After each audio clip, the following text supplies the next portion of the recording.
Bharatiya Janata party की fire brand नेता और मध्य प्रदेश की पूर्व मुख्यमंत्री उमा भारती आज जनपद जालौन में थी। जनपद जालौन में तीसरे चरण में होने वाले मतदान के लिए आज उन्होंने जनता से भाजपा को वोट देने की अपील की।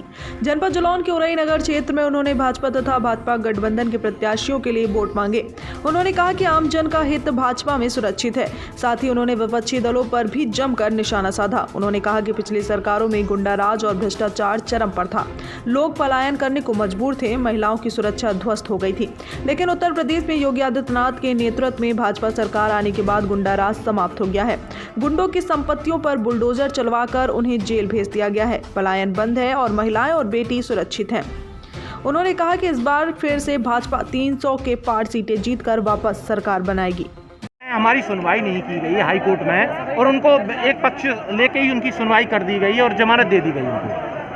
जो कोर्ट के विषय होते हैं हम उस पर टिप्पणी नहीं कर सकते, क्योंकि जुडिशरी किसी पॉलिटिकल इन्फ्लुएंस में नहीं आती है। तो अपने विवेक से अपना निर्णय लेते हैं। मैं इसके बारे में एक भी शब्द नहीं बोल सकती। मैं भारत की न्यायपालिका का, भारत की कार्यपालिका का, भारत की न्यायपालिका। 2017 में बुंदेलखंड को अलग राज्य बनाने का वादा भी किया था। आखिर क्या वजह है जो 5 साल बीतने के बाद भी इसकी आधारशिला नहीं रखी गई? आपने बहुत अच्छा सवाल कर दिया है, लेकिन इसका जो जवाब है वो लंबा होता है जी। वो ये होता है कि दो राज्यों को मिला करके जब बात करते हैं तो एक दिक्कत आ जाती है कि दूसरा राज्य होना चाहता है। तो मध्य प्रदेश के बहुत सारे जिले हैं, नहीं सरकार से तो वहाँ के लोग आने नहीं चाहते हैं, तो आप जबरदस्ती राज्य नहीं बना सकते। उत्तर प्रदेश के हिस्से को लेके और मध्य प्रदेश के 1-2 जिलों को लेके बनाया जा सकता है, तो वो पर्याप्त नहीं पड़ रहा। तो उत्तर प्रदेश में थोड़ा हिस्सा बढ़ाया जा सकता है। इस पर बैठ करके जब विचार होगा तो बनने में बिल्कुल टाइम नहीं लगेगा, क्योंकि भारतीय जनता पार्टी ने तो यहाँ तक मान्यता दे दी थी। अगर आपको याद हो, जब लक्ष्मीकांत वाजपेयी हमारे अध्यक्ष थे तो उनने बुंदेलखंड प्रांत संगठन की दृष्टि से अलग बना दिया था और उसके अध्यक्ष बाबूराम निषाद बने थे। यानी सांगठनिक दृष्टि से हमने उधर बुंदेलखंड को मान्यता बहुत पहले दे दी और हम छोटे राज्यों के पक्षधर हैं।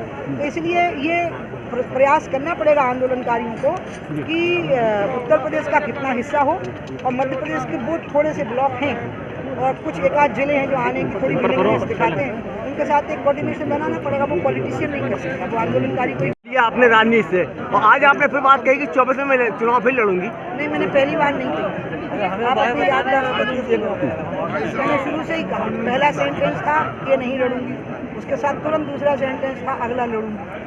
मैंने कोई नई बात नहीं कही। अखिलेश जी लगातार कह रहे हैं कि इस बार हम 400 सीटें लाएंगे।